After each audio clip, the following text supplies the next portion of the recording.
Soundstripe.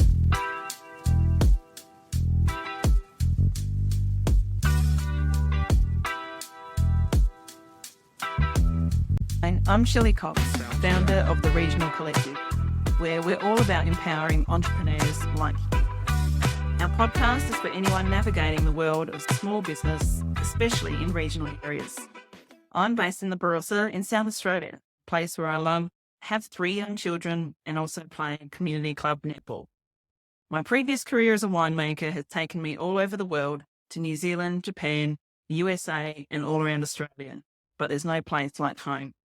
I've started not 1, but 4 businesses from the ground up since 2018 and have helped over 50 other small and micro businesses, and I can't wait to help share my lessons with you. Over the coming weeks and months, you'll hear tales of success, challenges, and community spirit in small and micro businesses. Let's redefine small business with big hearts and determined hustle, and be inspired to thrive.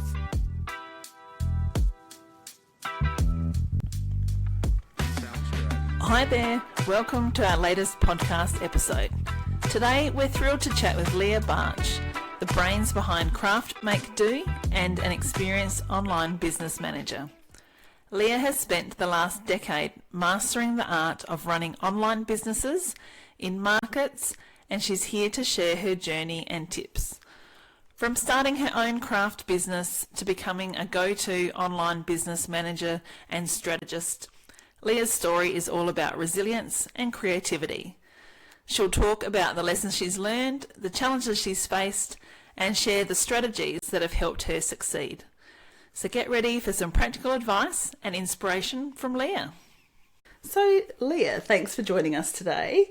First, we wanted to get an idea about how did you get started in business, and what sort of prompted your journey into starting your own business? Sure. Well, thank you for having me, Shelley. So I started out in business, must be 12 years ago. Wow, yep. I don't know, time flies, doesn't it? When you're having fun. Yeah, when you're trying to figure things out. So I started out around 12, 14 years ago as a product business, as a maker business. I originally started making jewellery under the label Dress for Sunday, and I eventually transitioned into suit accessories, so ties, bow ties, products like that. So that was my first foray into business. It was, certainly, quite a journey, I think, of trial and error. Yeah. And it was so much has changed technologically in the last 15 years that it was really feels like it was towards the beginning of e-commerce. So I know when I started out, I don't know whether Shopify was a hugely known platform. Yeah. So having a shopping cart website took a lot more work, but now it's so easy. Yes. So a few years into Dress for Sunday, I started, I think you develop and you evolve as a business. So about 5 years ago, I started having this idea that I wanted to teach workshops. So I've always loved teaching, and I think certainly this journey in business has followed through the things that I love and the skills that come naturally to me. Yep. And I think we all feel that, don't we? Yep. Yeah. Yep. Well, we try and do different things, but then we eventually go, do you know what? I'm best at doing this, so let me just do this. Yep. And so I decided that I wanted to give teaching a go. I'm teaching workshops. So I think that was around 2019 that I started having that thought. At the time, I was working almost full time. I think I was working probably about 80%. So I went so I tested it out. I tested with friends. I just worked out what was going to work for me. Obviously I was working in jewellery. I was working in sewing because I was hand making those fabric suit accessories. So I started out teaching jewellery workshops, just really simple jewellery workshops for people to come along, have a go, try and, socialise, try and make bring something. People together, together. But also enjoy the creative process of winding down and taking some time to do that. Yes. So I started out doing that. Then I had to hit pause. I had a few health challenges. And then COVID came along and that changed everything. And then probably about a year and a half later, I actually had the opportunity to start teaching workshops. A shop that I had been stocking my products decided that they wanted to give workshops a go. So I put my hand up for that. And that for me was a really good way into teaching and introducing a new revenue stream into my business without having to manage everything on my own. Yep. And from there I went, well, what else am I good at? You know, I'm good with my hand, you know, a maker. I make stuff. I'm a DIYer. Yeah. So what else do I know how to do? And that's when I worked out, well, I can cross stitch. I learned cross stitch as a kid. I actually hadn't done it for a few years, but it's a skill that never leaves you. Yeah. And so I started teaching cross stitch workshops, and we were leading into Christmas. So I did a few Christmas designs. But as part of that, you know, you need to design something for people to do. Yeah. So I'd created these patterns, and I thought, well, you know, a couple months later, I thought, I have a kit, you know, I essentially have kits. That's some for threads people that you to do. need. You've got the fabric that I've they got need the to do it. designs. So what if I try selling kits? And that, I guess the rest is history with my product-based businesses. I think I've really been led by just trying new things, giving it a go. Working out what works and what doesn't work, and then going forward more with the things that do work or get traction. Exactly that. And I think the benefit of having a maker business is that you create in small runs. So if something doesn't work, it doesn't actually matter. Yeah. I think we all have failures. Things just don't work. Things don't sell. People, you know, don't want a particular product. It's okay. You don't have a whole You move stockpile of things to move on. It's not like you need to order 1,000 units of something and then you find it doesn't sell, but you still need to offload them. Yes. You know, for me, I can create. So if I bring a new design in, so I'm market test at markets. In front of people. I can make 5 kits. Doesn't work. Yep. It's okay. I haven't actually lost a whole lot Yeah. of money. It's not a huge. And you could probably still reuse the thread, reuse the fabric. Like there's actually exactly a lot that you can repurpose. And you know, even repurpose patterns. So even if I'm not making a physical kit, I can still go, you know what, I have a pattern. I can make a digital pattern. Yeah. Yeah. And I'll make it available. I don't have to do anything else with that. Yes. It's just kind of ticks over in my sleep. And that's something that's probably come a lot faster in the last, you know, probably 5 years in that time of having that digital offering as well. So there's still a need. And if, as you say, at markets, people want to take home the kit. They don't want to take home a PDF. You know, they're actually wanting the tools to be able to do it. But for other people, that makes it so accessible that can still access those and give you another revenue stream. It diversifies the offering. Yeah. And I think, you know, for me, as I've grown in business, I've come to realise how important it is to have those multiple revenue streams and have some that just turn over on their own, that you don't actually have to put a lot of energy into. Yeah. Or physically be there. Like I would imagine that markets would be, you know, and I think one of the things that I know that you've taken out of markets is getting the most out of that time that you've got there. So I guess how do you find, you said you test out new products there? What are some other sort of ways that you use markets to your benefit?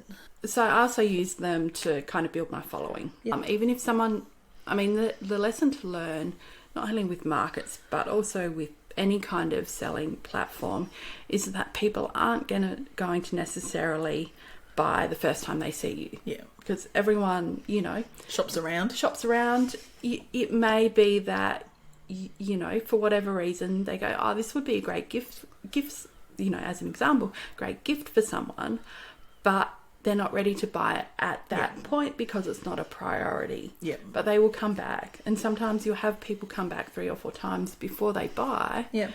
But you still need to be present. You need to be showing up then. And be showing up. And just because they're not necessarily purchasing doesn't mean that they're not going to sign up to your email list. Yeah. So, which is why it's so important to have a sign up list. Yeah. They're not necessarily, you know, they may follow you on socials. Yes. Which is great. Yeah. So I think it's markets are as much of a sales revenue raising activity as they are a marketing activity. Yeah. And I guess they're a way for you to tap into someone else's audience. Yeah. So you're really tapping into the audience that The market is attracting. Yeah. Yeah. yeah. And that's sort of the thing you, I guess, going as you start out, you need to work out which markets are for you and your brand, and that's a bit of trial and error too, isn't it? Like you would have had, I'm sure, experience as a marketer to go, do you know what, that's not really my customer base or not really suitable for your brand. It's just it's still just trialing and error, isn't it? It is. And I think you have to realise that not every customer is your customer. Yeah. That markets, I find, they generally attract quite a diverse audience because the offering's really diverse, but they're not always going to be your customer. Yeah. So, and as a maker, how do you work out how much product to take, what mix to do? Like what sort of would be your process? Like how do you work out, I guess, seasons, so timing of the year of the market? What sort of research do you put into it before to know what to take to a market? Or if you're starting out, because you've got the experience I was now. I don't actually know a lot. But you've got the experience now. But if you're starting out, you know, I guess ways that you can find out what people might be looking for, and how much to make, pack, take. Yeah. I guess every product is different, and, you know, different products are hands-on in different ways. I think the thing to remember is that there are generally two big buying seasons in the year. Yeah. So you've got Mother's Day and Christmas. Yeah. So leading in the months, say 3 or 4 months in leading up to Mother's Day, you want to really have Mother's Day appropriate gifts. Yeah. Christmas, the same idea. So if you do have seasonal themed gifts or products, I should say, you know, you are starting to bring them out in August, September. For Christmas. Yep. So you capture your early buyers. Yes. And then you carry them through until Christmas. So in terms of the amount of product, I think, again, this is a little bit trial and error as well. I think you need to really, as you understand your price point and the price point people at markets are buying at, then you really need to adapt what you bring to, you know, to that. Yeah. And I mean, I think it's also understanding that selling out's not necessarily a bad thing. Yeah. As long as you've got somewhere to direct people. So be it taking pre-orders. Yep. Easy to do. Someone wants a candle. Yep. If you're selling candles. Yep. But you've sold out of a scent, you can take a pre-order and maybe they pick it up at the next market. Yeah. That's great. And it's give great them another lead on that journey. So direct them to your website. There are so many, you know, there are ways to get around not having enough stock or exactly. But you also don't want to be making so much that you go, oh, now it's February and I've still got a whole heap of, you know, Christmas things that are not going to last me till the next, like they may expire or whatever. So you want to sort of. But again, it's a gentle balance, and it's trial and error, and it's working out what works for your product and your brand. Yeah. And so you've moved. So you've got kind of, I think you've talked about like diversifying your business. So you've got workshops, markets, and online. So what sort of strategies have you found best for growing your online part of your business? So I guess for me, online can be divided. Again, so I do a little bit of wholesale. I must admit I don't push wholesale, but it is there. Yeah. And then, you know, I've got my website. So I will always push people to my website. I do sell on platforms like Etsy because they have ready audiences, but I don't market those platforms to my audience because I want them to shop on my website. It's more so for if people are on Etsy already and they can find you there, but the rest of the time you're wanting to get to your native website, which is your own your sort of ownership. So I really want to use Etsy's audience to grow what I'm doing. So I think it's just thinking strategically how you can tap into other people's audiences in order to grow your business. But I think you know, in terms of strategies for getting people onto your website, I think obviously there are lots of different strategies. I think what you do outside of your website, so I was thinking about this earlier, and we kind of have we have different funnels, we have different buckets of revenue that kind of form a sales ecosystem. Yeah. But all those buckets feed into one another. I think we've kind of talked earlier about how at markets you might have someone come across you but they're not ready to buy, so they might jump on to your website. So I think it's thinking about, well, we've got our revenue streams, what are our marketing streams to feed into those buckets? And so things like social media, the Email behind marketing. the scenes, email marketing, they're all ways to share your brand and engage with customers, but ultimately they're going to funnel into somewhere on your website to either sign up for a workshop or buy a kit or download. So it's managing, managing, making sure that you've got that sort of real clear idea of where you want your customers to go, because I think sometimes you can be like, well, I've got a website, I'm done.